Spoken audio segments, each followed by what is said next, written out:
Yeah. You spent 40 minutes on whatever that was.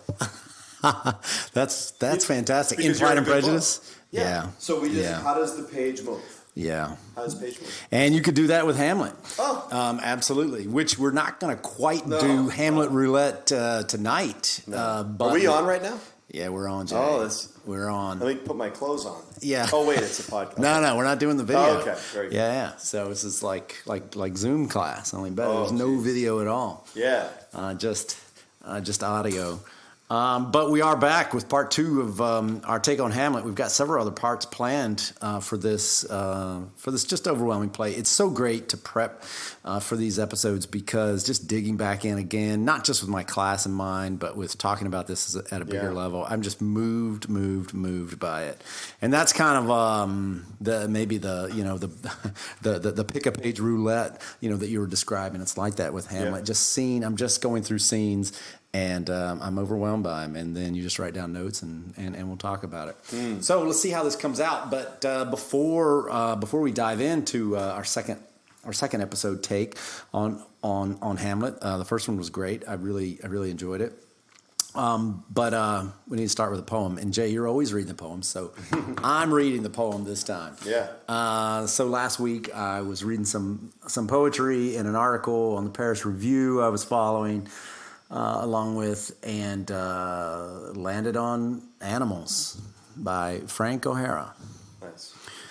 Have you forgotten what we were like then, when we were still first rate, and the day came fat with an apple in its mouth?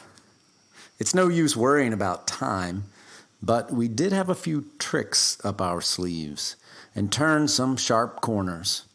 The whole pasture looked like our meal. We didn't need speedometers. We could manage cocktails out of ice and water. I wouldn't want to be faster or greener than now if you were with me. Oh, you were the best of all my days. Animals by really Frank nice. O'Hara. It holds up to a few readings, to repeating it and thinking about it again.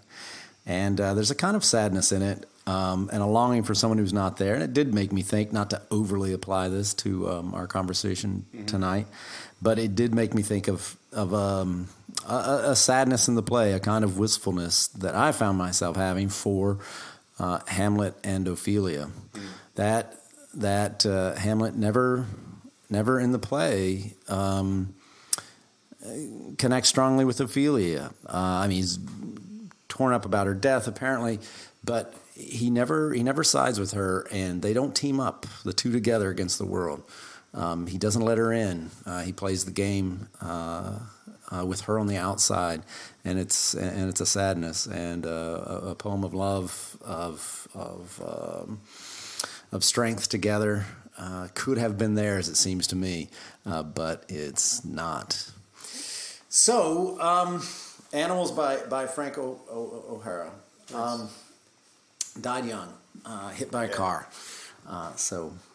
Sad story, but I got some collections of poetry out before he died, and luckily they were found. Apparently, they were just like in the silverware drawer in his kitchen and all over the place. That's awesome. Well, okay. We're not exactly moving by act through this play, but we decided for this second episode to focus on the theme. It's fathers and sons, right? Yeah. I mean, it's a theme, but it's also just a reality of the play of fathers and sons. And I think you can get almost everywhere that I can identify, which is not everywhere, but everywhere I can identify, you can get there from a father and son kind of focus. It's a theme that echoes, right? It's repeated over and over. What are all the father-son? Like there's... Well, the first one we learn about is Hamlet Sr., who's recently deceased, and Hamlet the Prince, who's not on stage right away, which is brilliant for lots of reasons. Yeah. We learn about Claudius, who's a father figure now, right? Cousin and thy father, Hamlet. Right. There's Polonius and Laertes. There's also Old Norway and Young Norway, who are the sort of very different. Young Norway is sort of like if Laertes had his own kingdom, like someone who's ready to fight right now. Right. The Right. anti-Hamlet, right? And there's Laertes' actual, not Laertes. Sorry, are you talking about Fortinbras? Fortinbras? Yeah. Fortinbras. Right. So there's Fortinbras and his uncle, old Norway. Uncle. Right. But there's his dead dad. The dead dad Fortinbras. who's like the dead Hamlet. Yes. Yeah. Polonius Laertes. One could argue that Polonius acts like a father figure to Ophelia, giving her all this, typical unqualified big brother advice. He's totally qualified to give advice, but when you're the big brother, it doesn't stop you.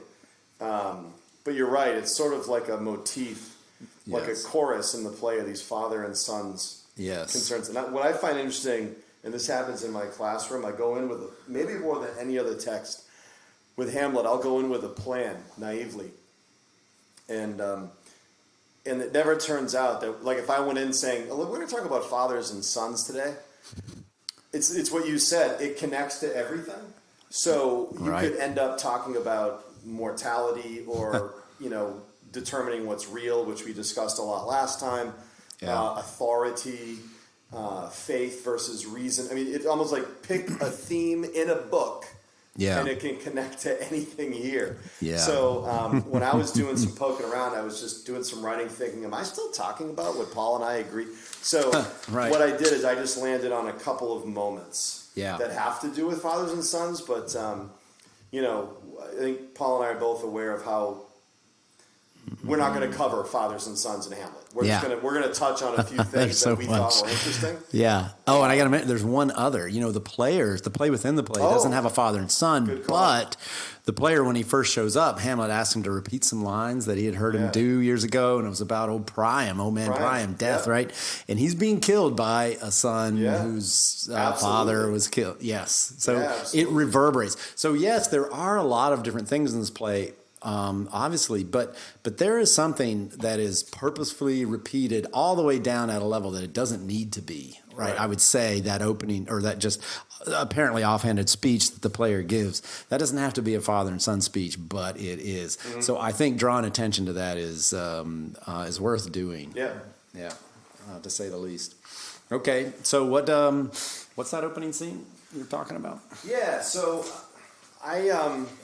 I'm fascinated by not simply the idea of fathers and sons, but about the extent to which the Hamlet Senior, the ghost, and Hamlet Junior, our protagonist, are alike. And I can't think of a way that they're alike. So Hamlet, the ghost, I am thy father's spirit, doomed for a certain term to walk the night. I mean, he speaks in really poetic language, which is Hamlet-like. He does default to religious imagery, which Hamlet often does in moments of crisis. But there's also moments where he wildly misreads the room in a way that, while Hamlet certainly doesn't make all good choices, that's fine to admit, the ghost tells his son, revenge speaking of himself, his most foul and unnatural murder. And Hamlet Jr. says this line, haste me to know it, that I with wings as swift as meditation or the thoughts of love may sweep to my revenge. If I am looking for someone to kill my enemy, I don't want them to use meditation or love similes in describing how they're going to do that. Right. But here's where I see the two characters being wildly different. Okay. The ghost says in response, I find thee apt. In other words, that sounds great that you're going to do it that way. Like, Hamlet Jr. is not a killer. There's no evidence he has it in him. No. He is a this has been said by many readers, so this is not unique to me. I think one of the tensions in the play that's really interesting is, and maybe this is something that lives within Shakespeare, the great Shakespeare tragedies, is that part of the tragedy is that there are men usually plopped into the wrong play. That you want Laertes to be Hamlet Senior's son. Then the play, I would say to students, would be 11 pages long. Then we go to lunch. It'd be very easy. Right. Claudius, or it could be a slightly eviler version of Laertes and be Fortinbras, who's just a ruthless killer, absolutely. And he gets it back. My father died having lost, paternal or national lands or something, and we're going to get it back. There's no question. There's no problem. You just fight and do it. So I'm fascinated by this. Is my reading of it. I'm fascinated by clearly Hamlet had affection for his father, and I don't think it's fair to presume. I mean, you and I have kids, and we play with them, and we're close to them, and we love them. And I think, geez, even now, royal families, and even like the wealthier families maybe that we've known over the years, I don't know, the culture is different in those families in terms of intimacy. Mm-hmm. So I wouldn't impose 21st century parenting expectations onto Hamlet Sr. Not really fair. He's not living in 2021. He's living in this play. That being said, I don't see them at all connected in any way. Hamlet's saying, yes, I will do this thing because you, a scary ghost, inexplicably wearing armor as a ghost, is telling me this. But as they're talking, they don't use the language the same way. Their language is different, and their thinking is different. Hamlet, like I said, is comparing how he's going to be violent, how quickly he's going to be violent, to meditation or thoughts of love. This is not someone you want to hire as a killer. But the ghost lives in a revenge tragedy world. The ghost is a medieval father, right? I'm telling my son to do this. That should be it. Yeah. Because I'm the father. That's why. That's what our fathers would say, right, Paul? Because I'm the father. That's why. Now our parenting is probably a little more, kind and kind gentle. Of open. Hey, would you mind cleaning your room? Right. Would it be, when you have time? Okay. Yeah, right. I know you're 8. Tell me more about no. Tell me more. You're 8 and you're very busy. I know you have a lot going on. So, I don't know. I just found, I'm going to talk a little bit more about Hamlet and Claudius, which I find infinitely more interesting than the Hamlet relationship, Hamlet Sr. Okay. So, I just found the initial interaction between the two more based on fear than, I don't know. If it's love rooted in fear. And then it's Hamlet Sr. not reading his son, like, whatsoever. No. Yeah, right. And asking of Hamlet something, as you mentioned, that he is not up to doing. Right. He's not the least bit ambitious. And those other characters, those other sons that are in the play, are there as foils, it seems like. Like they're parallel characters. They're anti-Hamlets or other alter Hamlets. To show us, to make clear, Hamlet is none of these people. And I was just wondering, and he's not an Avenger, right? He's not on the Avenger team. So extrapolating from that, does Claudius? This is what I'm wondering. Does Claudius go to Hamlet because he doesn't know his kid, or this is the kid? This is the only option. I'm in purgatory, which he makes clear, right? And I need this thing to be done to create some sense of justice. Yeah, you're it. Help me, Hamlet. You're my only hope. Help me, Hamlet. Right? So I'm not sure which of those is true. I have to think about that more. But I think see these two characters as.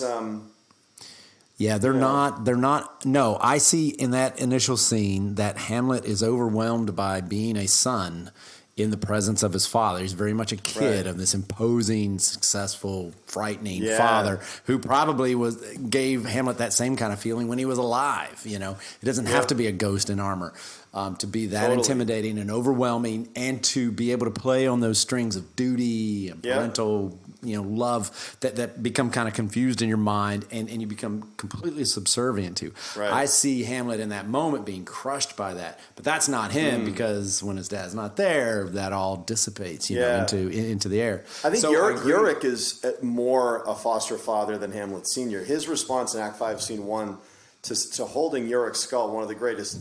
I mean, there's a reason it's an iconic moment, right? In a play where you're talking theoretically about death and mortality, that culminates, in my view, in the greatest scene in all of Shakespeare, 5-1 of Hamlet, where you're actually looking at the skull of a loved one. That's different than thinking about an idea. Yeah. Right? Right. But what does he say? These lips I've kissed, I know not how oft. Yes. Hung me on his back 1,000 times. That sounds more like a father. That's a really good point. That's way tenderer and way more natural.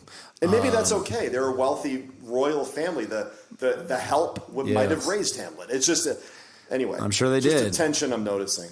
Well, it's good, and I think with Hamlet, so we can go down this path. But with Hamlet and his father relationship, there's at least 3 of them that I can count. One is his father, the ghost, which is some approximation of 2.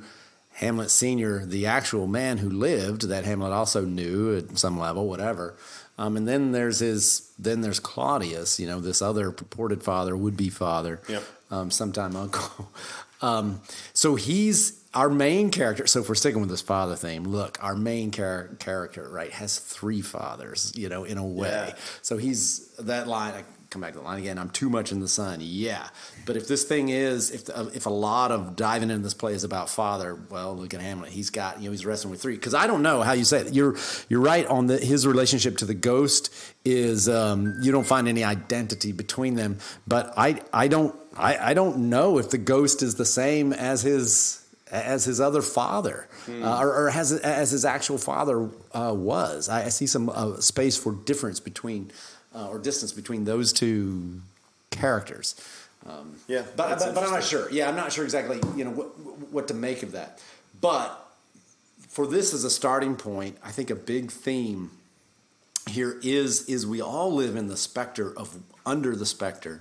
Before the specter of what came before us in various ways, and a father is a great, not only literally one of those things, but a symbolic stand-in, an enormously powerful symbolic stand-in for all the other versions of the things that come before us that we inherit, that are just the givennesses of our lives that we have to deal with, that we run up against one way or another. And the father is an intimate version of this. It's a psychologically overwhelming and powerful version of this. And Hamlet's father, no less so. I mean, the first time we see him, the only time we see him is as a ghost.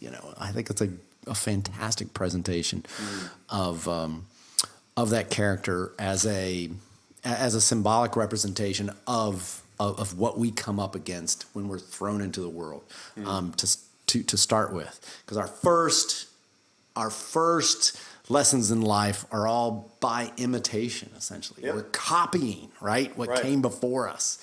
And then we move out, ideally, like Hamlet does, and the whole rest of the play is him not being what his father asks him to be, but wrestling with, trying to figure out who he is, aside from the imitator, other than the imitator of the father or the ghost of the father that I would argue came before. That's a really interesting way to think of it, because I would argue that in his heart, when you see Hamlet most animated and when he's around the players, when he's around theater, if that's the case, the person he's imitating most is Yorick. I really like that point. I had not thought of that. And and kind of thinking out this father thing, that may really be a great route to go, is that the real ghost of the ghost of his real father is that skull we see in that scene. I got to give that some more time. That's a really nice point, because you're right. When you said that, I think that seems organically like so much more apparent. Because we never have a moment similar to that. There's no tenderness. The only line I can think of is Hamlet says, "As men go, like I think I'll never see another man look like upon him." his like again. Yes, that's a tender line. That's nice. You see that a lot in funeral programs. All you get. No, really. And then no that more didn't sound like a compliment. To Hercules, like my father is more a man to Claudius, like to the same sort of degree as I'm less than Hercules, like that gap. Right. But that's a strength similarity. We're not talking in terms of the heart. It's a little bit tender, but there's some distance there. That's not intimate. That's interesting. Okay. What were you kicking around? Well, I got on this thing of imitation and and of the specter of each of these different fathers in the lives of the offspring as a way to pursue this whole play. And I would pick up on something you said, which is that Hamlet is not, I think his father is like self-centered or selfish, to ask of him to avenge me, because that's not who Hamlet is. It's not in his skills. It's not in his skill set, to say the least. He has no ambition. I think Hamlet has no ambition whatsoever. Not even like the ambition that Laertes has, which is simply to set things right in the state. Sometimes that blinks on like a shorting out light bulb in Hamlet's head, but it doesn't seem to be something that really lives in his heart. at all, which he's conscious of in that soliloquy where he says, look at how that player repeated, Hecuba, what is Hecuba to him? And yet he's brought to tears on the memory of this. I can't even make myself, feel or act what, and I'm living in a real king who's really been killed in a real scandal, and I can't bring myself around to it. So he's conscious of that, but it's not there. So he's not. He has no ambition. He actually talks about it with Rosencrantz and Guildenstern when they first appear. The concept of ambition comes up. Something with a dream.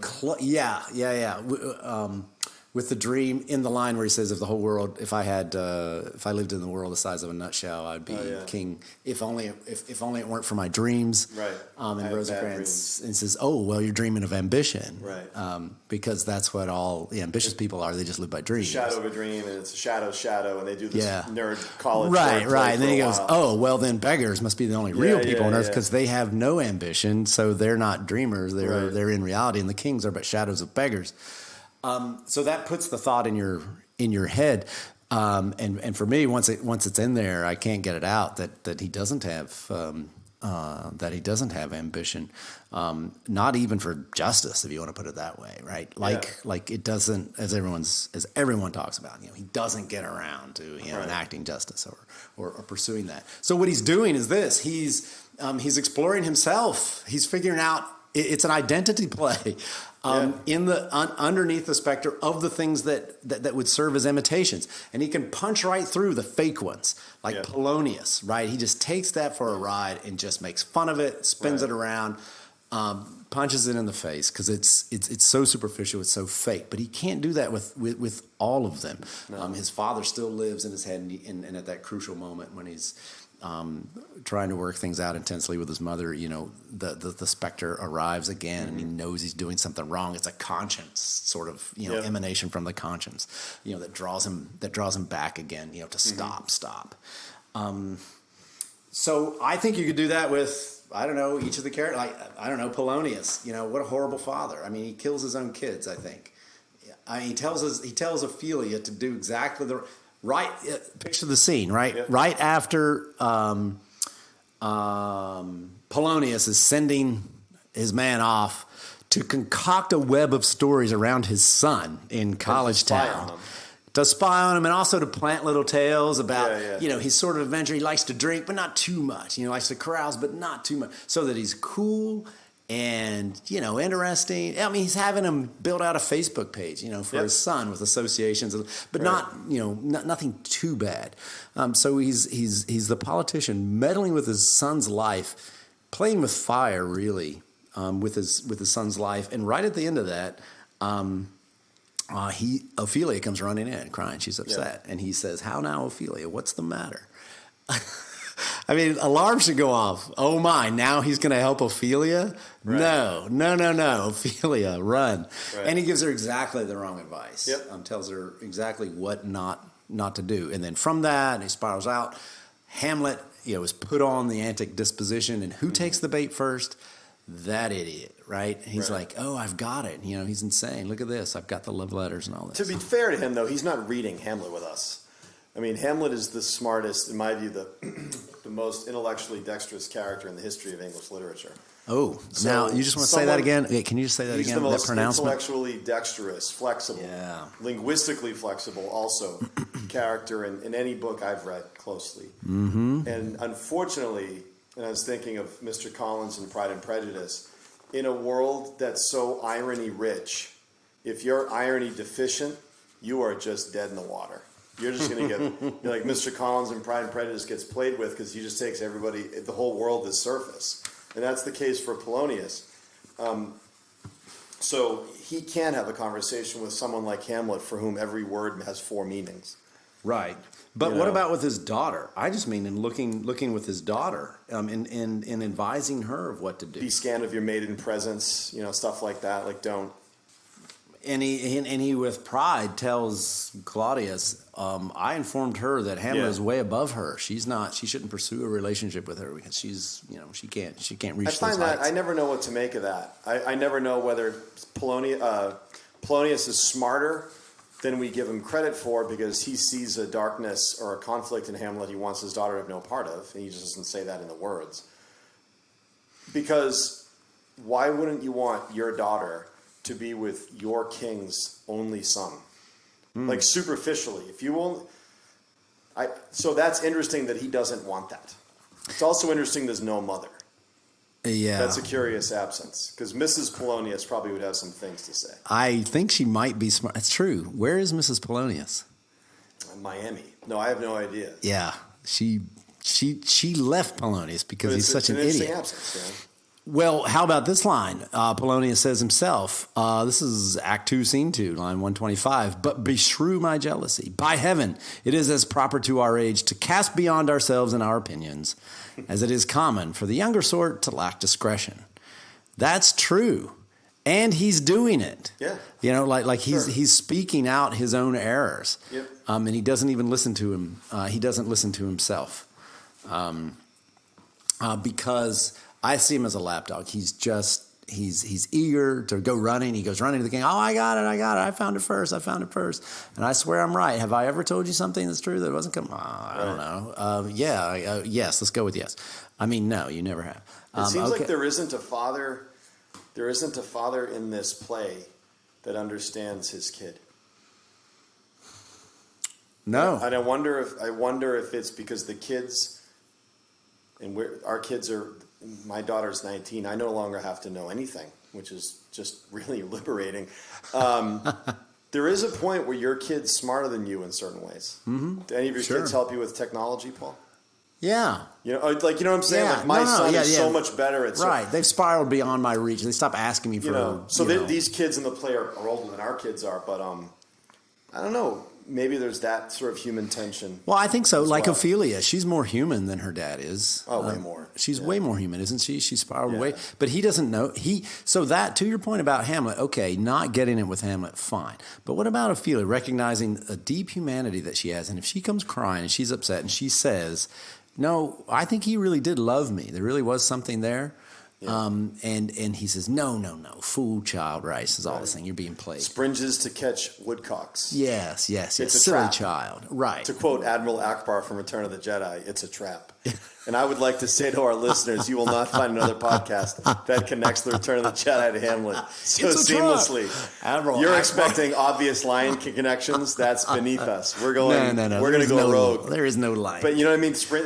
No, yeah, exactly. That's the him. line I was thinking of. Don't believe him. And isn't Laertes smarter than his dad? I think he's laughing at his dad behind his back. They patiently tolerate him.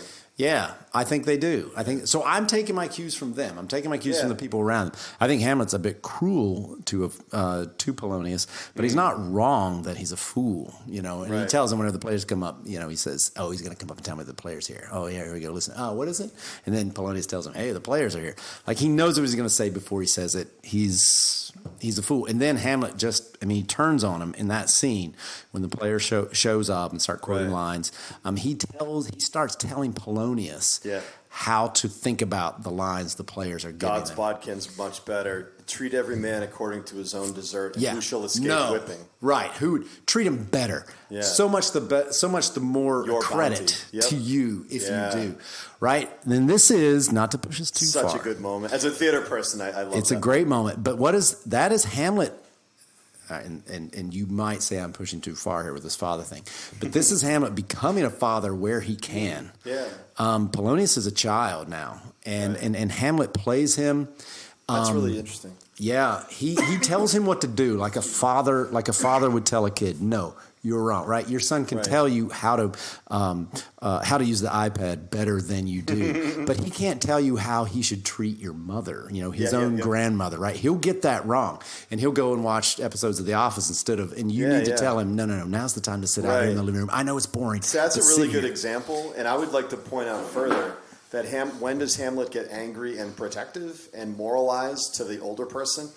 When actors are threatened. Hamlet, this is something that's becoming clear. Very little is clear to me about this play. Something that I've been thinking a lot about the last few times I've read it and taught it, is that Hamlet is the most joyful when he's around the players.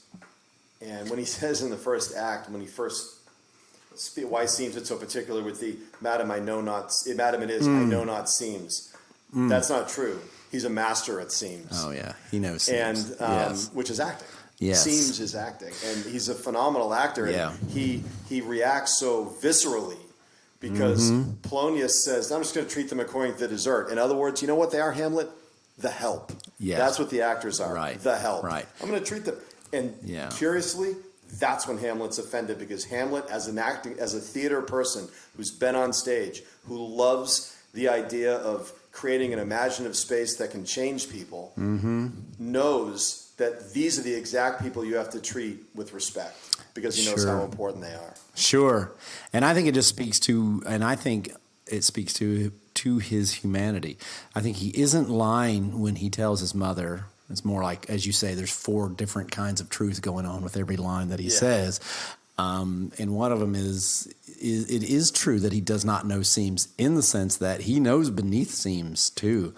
Right. There is something real there. Like, he senses there's a problem even before the ghost shows up. Right. There's something wrong. Something's amiss, and it's true. And he knows it even before he knows it. Yep. But yeah, at the same time, he does know seams. You know, and this is the answer. This Hamlet playing father where he can. So I'm trying that out with Polonius. I never thought of that, so I have to think. I know this occurred to me when I was, prepping for this, because an authoritative moral figure. Yes, is that how you would look at that? Yes, right. Yeah. He's paternal, and then definitely he tells does it with Polonius, right? And Polonius responds. He changes his opinion of the players, right? Yep. They say a line, and Polonius says, "Oh, that was horrible. That's horrible." He's talking to him, and Hamlet says, "No, it's not." And then the next line they say, Polonius goes, "Oh, that's a really good line." Yeah. That's great. Yeah. Well, he does it again. And I think this is my good explanation. All right, I'm going to try this out for the first time. All right, you ready for this? This is a hot take. That's why he doesn't have an erotic relationship with Ophelia. Okay, I'm trying this out. He is taken on a parental role with her as well. He's her dad. Think of their interactions, right? So Polonius sets up the scene where she's just going to be out there walking because he knows Hamlet walks, and he's going to talk, and then the king and Polonius are going to observe and find out what's going on, whether or not. His whole actions, he says he loved her, but he removes himself from that, right, immediately, and goes back into playing this role that he thinks he needs to play, and he never gives. He doesn't give again until she's dead, right? And the feelings he has for her are not feelings that would be backed up or would be, sort of reified in physical action of kind of physical or erotic love. It's the kind of feelings you would, that a father has for a daughter. He loves her. He wants to sort of take care of her, even though he kind of drives her to death. But other fathers do that in this play, actually. Right. So that's not all that off. And I think that helped me to think about that. Like, what is the nature of his relationship with Ophelia? Instead of just seeing it like a sad loss, as I said before, this is him attempting to play father. He does it terribly, but he's in good company. Many fathers. Yeah, there's not a lot of Father of the Year award winners. No, in this play. No. I think the one slip up then is before the play, within the play, where he asked to sit lie between her legs. Do you think I meant Country Matters? Where he gets kind of body with her. Real body, yeah. So that's the other challenge. I just like to say, particularly to teachers or students who are new to the play, that Paul and I have read and thought about it a lot, and many have thought and read about it more. Anything that you think is consistent in this play, we're going to spoil it. Isn't. It's going to break. So there's just these. Hamlet specifically is too. I don't know what the word is that would make sense of this, but anything more than any other Shakespeare character, I feel, his default setting. I hate using computer metaphors with 400-year-old plays. Gross. But his normal mode of thought is to have a thought or a belief and then imagine its opposite. He does it all the time. Yeah. He's always, and Shakespeare learned that way rhetorically. Is that he would be forced to argue both arguments of both sides of an argument, and you can see that sort of education play out in his soliloquies, which we'll talk about in another podcast. But it's just Paul, your notion of the fathering, that could be like a dissertation. Yeah. And there are exceptions. Like my notion that he's a theater guy in his heart could be a dissertation. Right. There are exceptions. So right. The bottom line isn't Hamlet is protean. He isn't one guy. Yeah. It's trying to analyze him and ascribe something like a tragic flaw, like when kids argue why Hamlet delays. It's not the right conversation. It's too simple. He's not that simple. Right. He's different not only in every scene. If you look at any of the great speeches, he's different line by line. He learns from thinking out loud. Yeah. In real time, you could see him learning. Right. And the incredible part is the believability of all the alternatives, right? If I'm saying he takes this distant, almost paternal type relationship with Ophelia, the counterexample you come up with is a very good one. And in even that scene, it doesn't seem inappropriate in a sense, like it fits with the nature of their relationship, even though before he's distant and he breaks that. But in that scene, he's really high anyway, right? He's nuts. He's waiting to spring his trap that he has set. So he's breaking character. I'm not saying he is a father. Because he's not, he explicitly does not take on that responsibility, that great responsibility. But he toys with it, and he plays with it, and gets it where he can, which may be really why so many of the father characters in this play fail, because they've done the same. They've done the same thing. Mm-hmm. They win where they can, but they don't go the distance, with their kids. Their own weaknesses, come out and just crush them, in the end. Poor Fortinbras. I mean, he's the last son standing, at the end of the play. But what happens to him? What happens next year? It's not a hopeful scene, I don't think. And he doesn't read Hamlet well. He would have proved most royally given the soldiers' music. How do you know? You haven't been reading this play. Yeah. Notice the presumption. This is the son of the dead victorious king. Therefore, if he's the son of the dead victorious king, he must be militaristically great. So because he's dead, and he must have been militaristically great, we're going to play a militaristic funeral. It reminds me of the ghost saying, "I find thee apt," when the thing Hamlet just said should give you no confidence that he's going to kill the fly at his window, never mind the murderous uncle.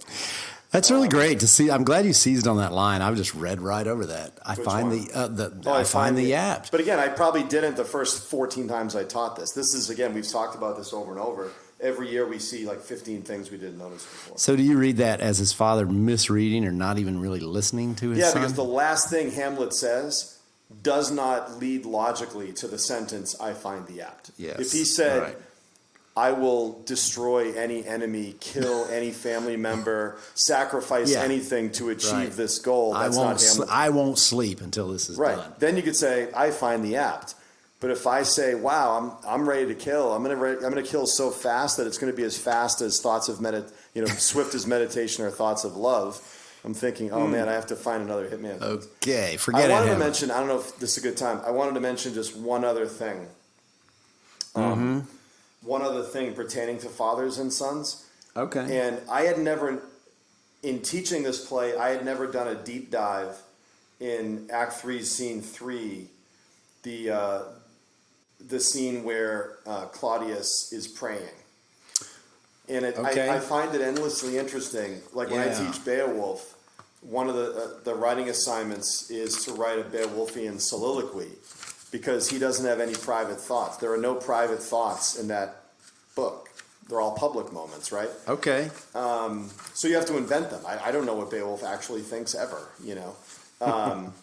Whereas in Hamlet, I think a really interesting, fathers and sons is one prism to read the play through. Yep. Another one is private moments versus public. And not only what King Claudius is saying, which is often staged. I know Brana stages this in a confessional, but it's solitary. It's like a solitary, meditative moment of remorse that the king has, and he thinks he's by himself. And I'm not going to read the whole speech, just some highlights. It begins with religion. That's Act 3, Scene 3, is Line that right? 78. Line 78, Yeah. okay. So it begins with religion. If you think of Hamlet's first soliloquy, oh, that this too solid flesh would melt, thaw, and resolve itself into a dew, or that the everlasting had not fixed his canon against self-slaughter. In other words, that God had deemed suicide immoral. Right. So he leads with the religious. How does Claudius think out loud? My offense is rank and it smells to heaven. So he begins with the primal elder's curse upon it. Shakespeare talked about Cain a lot, actually.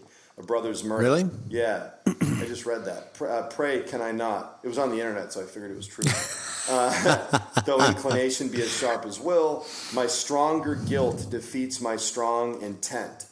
That's a Hamlet line. You know? I'm like a man to double business bound, and I stand in pause where I shall first begin, and both neglect.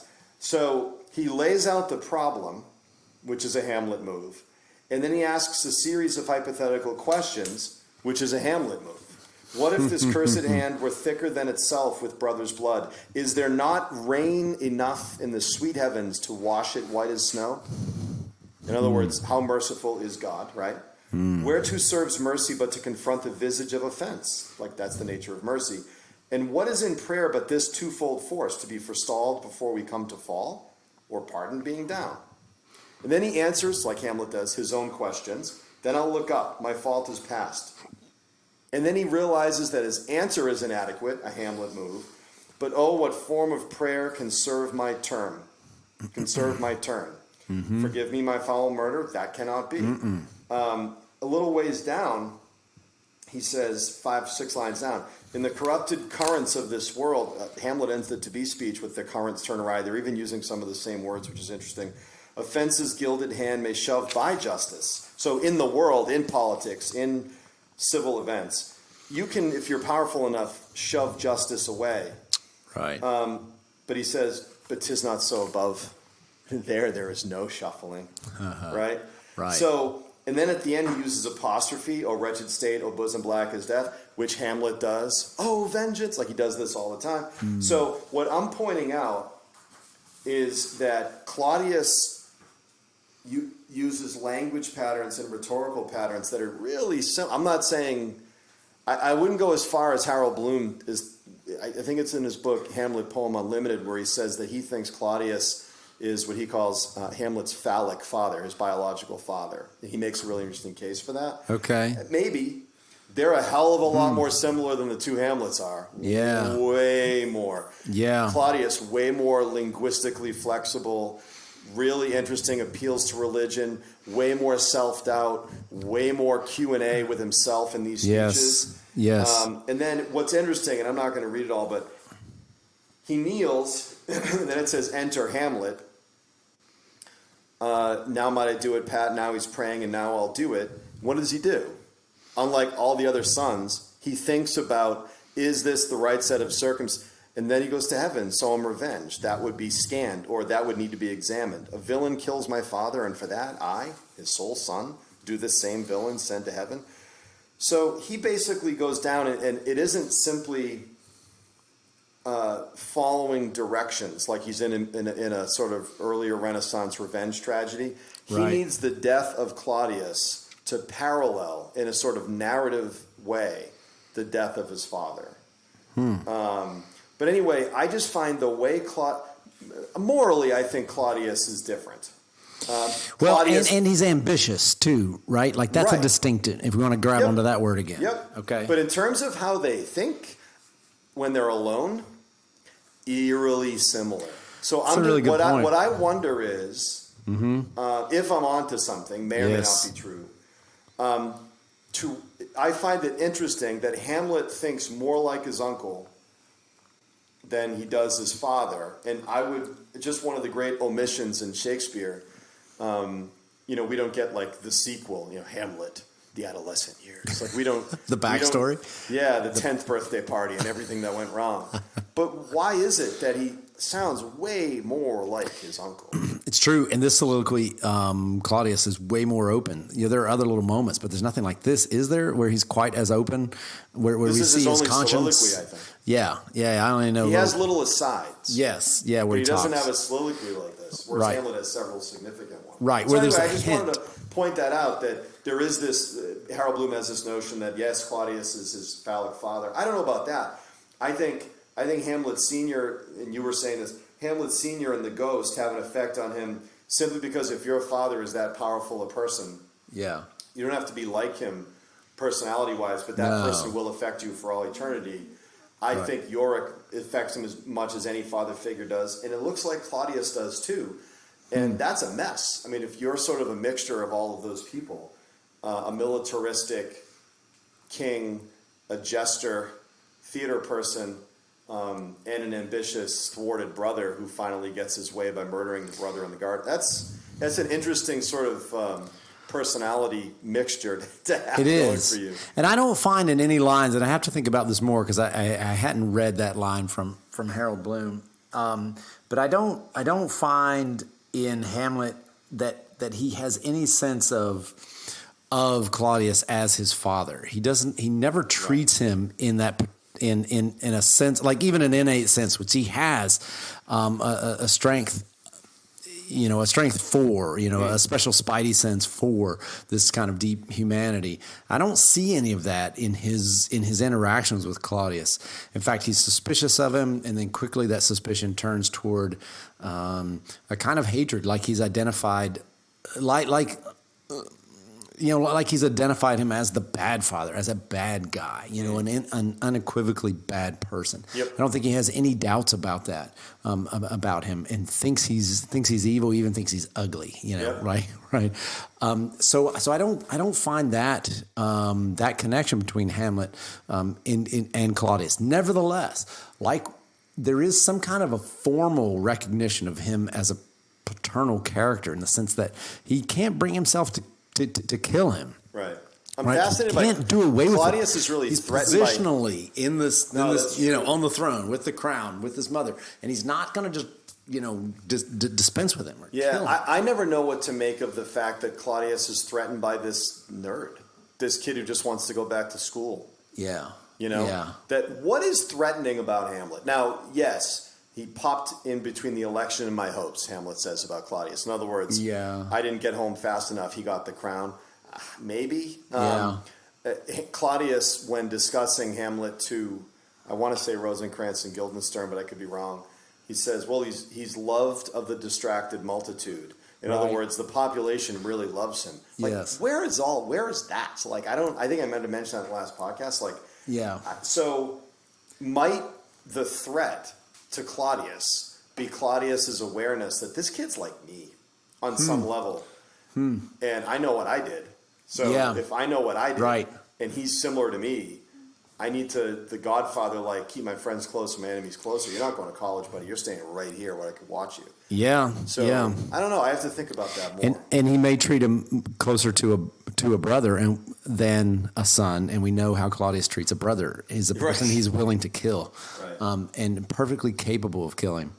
But I think it's interesting that, again, I'm just going to go all in with this father thing, and with the caveat that I'm going to agree with you entirely that if anyone brings to you the key to understanding Hamlet, they're lying. Yes. They're lying. So I'm not so saying true. that. Nevertheless, just to show how far this father thing goes, it is interesting that Claudius, I agree with you, sounds very much like Hamlet in this scene, and Claudius is before the only father character that he would recognize in this play, right? Yeah. He's a perverse and he's a killer, so he's not who he thinks he is entirely.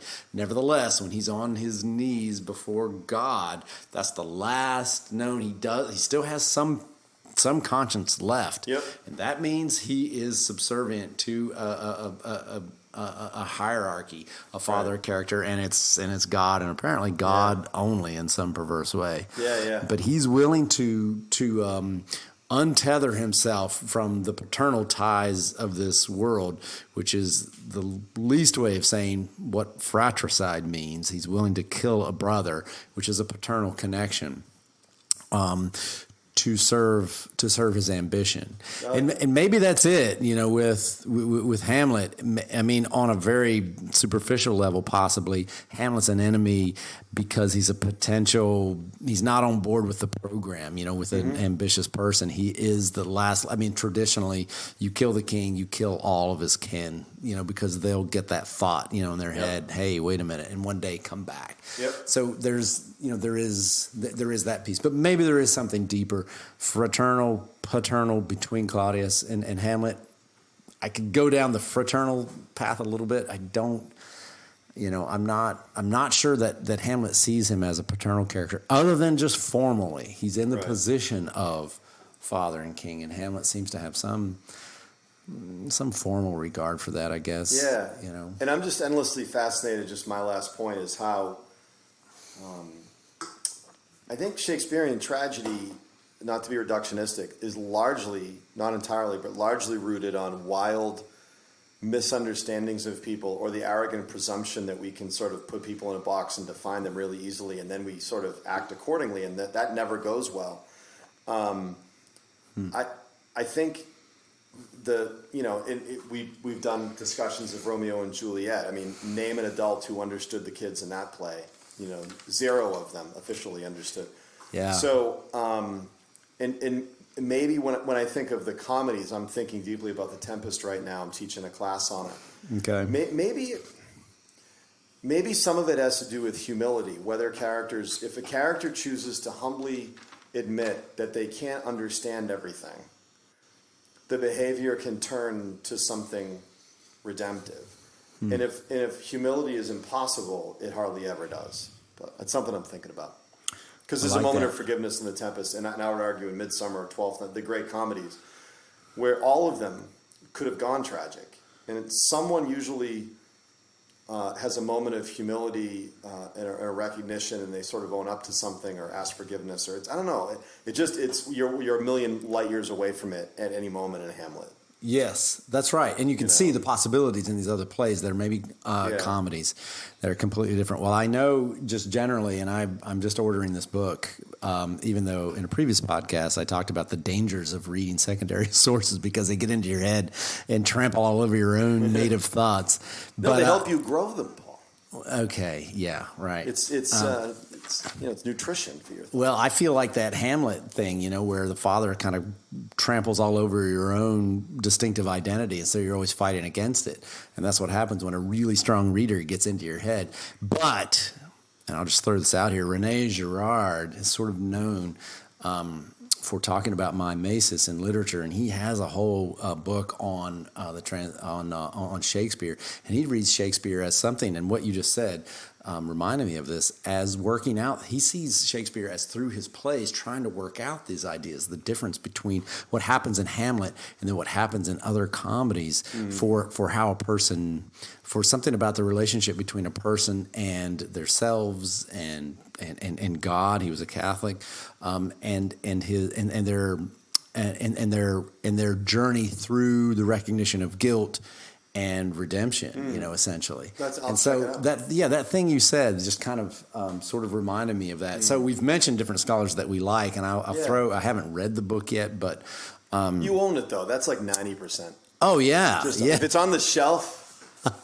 Or if you lay it out for people to see. Right, yeah, exactly. Yeah. So, I just use it as a reference book. I don't feel like I have to read it cover to cover. It's a good coaster for But we've mentioned these characters. But no, that's good. Harold Goddard, you have to read on Shakespeare. Yeah. Maynard Mack, we've mentioned. I mentioned Marjorie Garber. You have to read. And I think René Girard, I'm looking forward to Emma Smith out of book. Oxford, her podcast series is... go-to. Yeah. But no, that's great. That was a good conversation. Well, another thing I like, too, we can close with this because this is kind of probably a silly point, but is I always like to count up, you can get into numerology. This isn't really numerology. But if you count up, there are 20 acts in the play. 20 scenes. 20 scenes in the 5 acts, right? 20 scenes. So you've got 10 and 10. If you count forward from the first scene, the 10th scene is 3.3. That's the prayer scene you brought us to, Yeah. right? Yep. And if you count backwards from the end, from the last scene, backwards 10, you get to 3.4. I mean, that's where Hamlet kills Polonius Yep. and confronts his mother. I think Hamlet is fully capable of killing a would-be enormously, and I say obviously failed father, Polonius, but only almost by accident or incident does he kill Claudius, at the end. So I don't know. Those two scenes are at the center, depending on which way you count it, and they're sort of key scenes that we end up somewhat talking about, although we didn't really talk about. Yeah, that's great, Paul. Thank you. That's that scene with his mother. Yeah, that's good. So I think fathers and sons, key characters, they're all there, and there's lots to think about, and it's rewarding to do so. Jay, good chatting with you. Until next time. Until next time. Talk to you then. See you then.